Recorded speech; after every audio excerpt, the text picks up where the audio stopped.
This website makes learning so easy. I found all my resources here.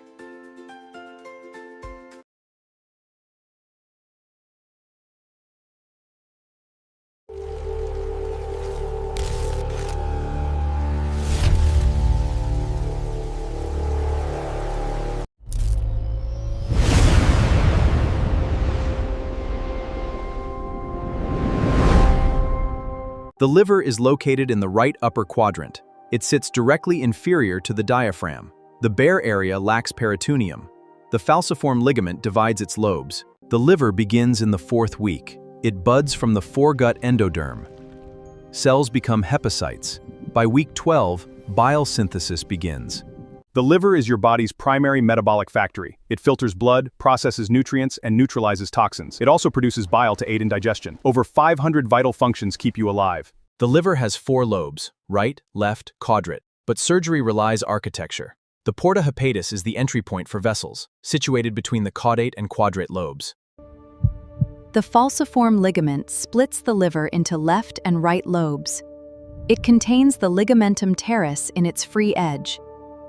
The coronary ligament secures the liver to the diaphragm. It forms the border of the bare area where the peritoneum reflects. This tension prevents displacement of the organ. This is the ligamentum teres. It is the remnant of the embryonic umbilical vein. It is found safely tucked within the folds of the falciform ligament. Ligamentum venosum, remnant of the ductus venosus. It extends from the ligamentum teres directly to the IVC. Cantley's line is an imaginary plane. It runs from the gallbladder fossa to the IVC. This plane creates the true functional division, separating the right and left lobes. The Cunard system divides the liver. It creates 8 independent segments. Each has its own vascular flow. This guides precise surgical resections. The liver's functional unit is the hexagonal lobule. Here, hepatocytes are separated by sinusoids. The space of Dis facilitates transport via microvilli. Kupffer cells phagos. The portal acinus model describes the liver's metabolic zones. Proximity to the portal triad creates vital gradients. Zone 1 and receives the most oxygen. Zone 3 is the least oxygenated. Welcome to Zone 1 of the liver acinus, the paraportal region.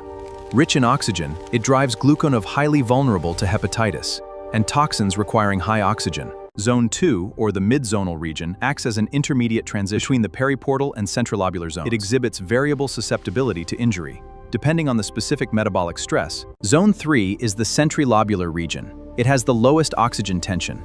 Here, CYP450 drives biotransformation. This makes it highly sensitive to injury. The proper hepatic artery branches from the celiac trunk.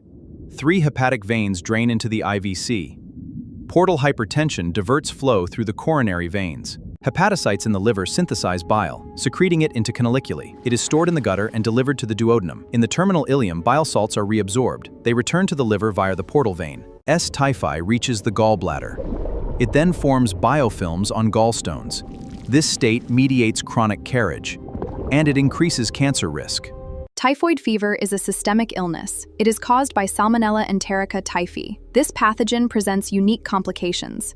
It persists in the hepatobiliary niche. Salmonella hepatitis is a rare but severe complication. It presents with high fever, liver enlargement, and jaundicoid nodules. Unrecognized, the mortality rate can be as high as 30%. XDR typhoid renders standard drugs ineffective. Protocols are evolving rapidly to combat this threat. Confirmed XDR strains require carbapenems. Combination therapies are now critical. Hepatitis A is a highly contagious RNA virus. It causes acute infection with no chronic phase. Diagnosis rests on finding IgM antibodies. Prevention relies on vaccination and supportive care. Liver diseases impair bile flow. PBC targets small intrahep bile ducts. Anti-mitochondrial antibodies are its hallmark. Ursodeoxycholic acid is the standard lifelong therapy. PSC causes onion skin fibrosis of bile ducts. It is more common in men and strongly associated with IBD. MRCP reveals a beaded appearance. Transplantation is the only cure. Primary liver cancer is the 3rd leading cause of cancer deaths globally. Constitutes approximately 9% of cases, arising mostly in the context of cirrhosis. HCC is shifting to non-viral causes like MASLD. It's often detected without cirrhosis, complicating surveillance. Diagnosis relies on APOC followed by delayed phase washout. Liver transplantation is a vital solution. A healthy donor gives a portion of their liver. Remarkably, both lobes grow back within weeks. This allows for transplant at an earlier stage. Transplant success requires balancing drug rejection with minimization of toxicities. Tacrolimus is the cornerstone of therapy. Combine drugs to preserve renal function.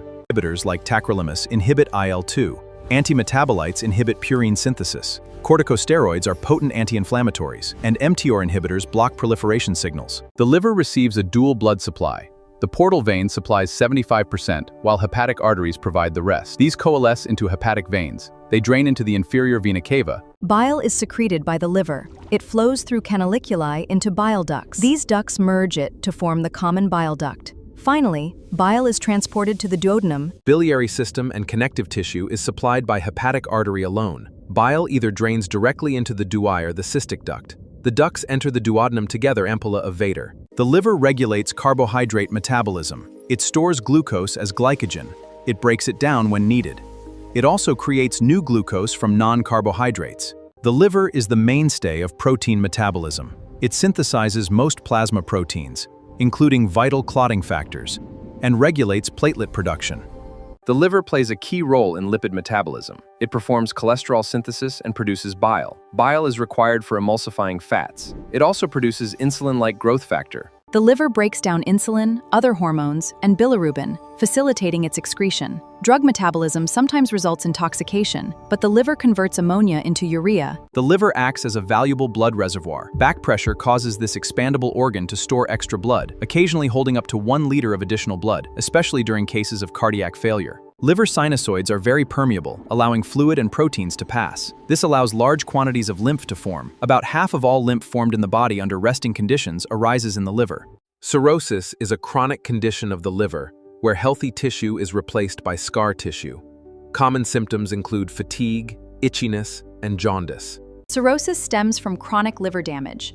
Key causes include heavy alcohol use and MASH, as are genetic disorders like Wilson's disease. Understanding these risks is vital for prevention. Cirrhosis from Wilson's disease is treated by removing copper. This uses chelation therapy like penicillamine. For iron overload, agents like deferoxamine or bloodletting are used. Liver damage from cirrhosis is generally irreversible, but treatment can stop its progression. Medications help with infections, itching, and fluid buildup. A low-salt diet is also key. Always consult your doctor. Liver failure is the inability of the liver to perform its functions. Chronic failure results from alcohol, hepatitis, or metabolic causes. Acute on chronic failure is now recognized. The liver is the only organ that can regenerate. Even after 90% loss, it can regrow to full size. This process replaces mass, but not the original shape. Liver disease treatments vary by cause and damage. Some may begin with lifestyle modifications. Advanced cases may require invasive procedures. End-stage diseases may require a Liver dialysis offers short-term support for liver failure, but long-term artificial replacement does not exist. Transplantation remains the only definitive option. Here we see an example of situs inversus totalis, where the liver, normally on the right, is positioned on the left side of the abdomen, mirroring the standard anatomy.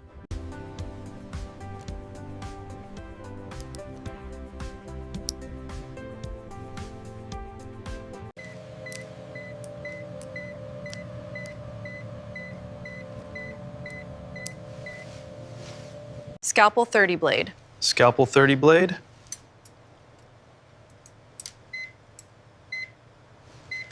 Keep an eye on the flow rate as we initiate the bypass. Adjust the clamp slowly. Yes, doctor. Flow rate steady at 2 liters per minute.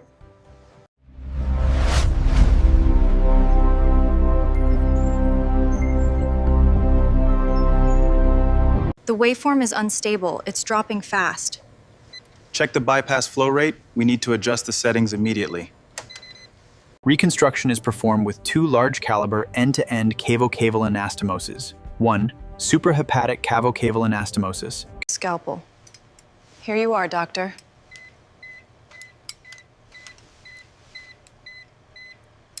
Keep the tension steady. We need a clear view of the IVC for the clamp placement. Tension steady. Vitals remain stable.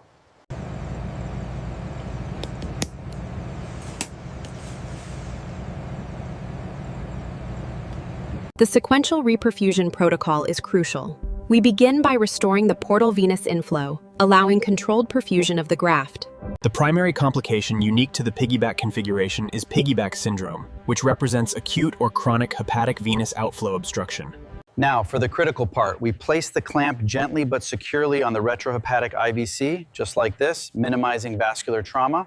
Anastomotic stenosis resulting from technical mismatch or localized fibrointimal hyperplasia at the hepatic vein cuffs. Compression of the piggyback anastomosis. Diagnosis is established via Doppler ultrasonography demonstrating decreased cardiac viscosity in the hepatic veins, elevated hepatic vein pressure gradients. All right, watch the clamp pressure. Adjusting now, doctor.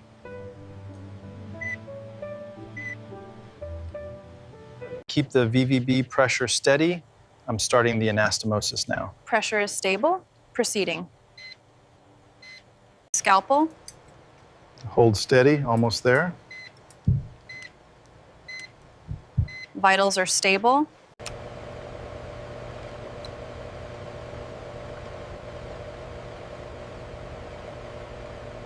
Scalpel. Suction ready. Suction ready.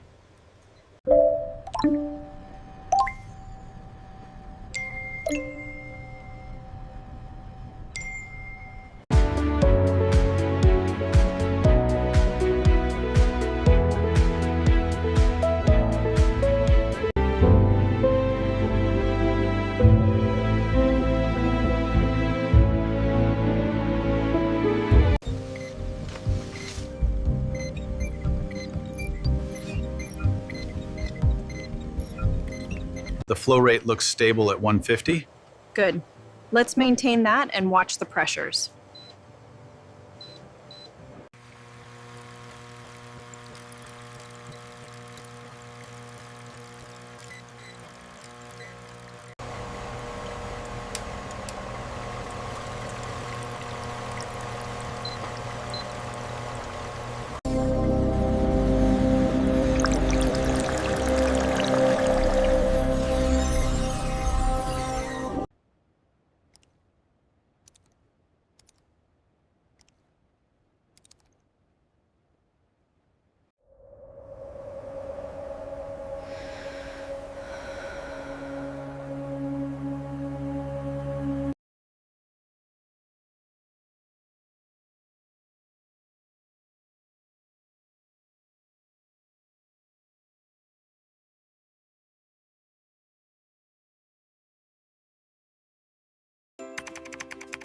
This website makes learning so easy. I found all my resources here.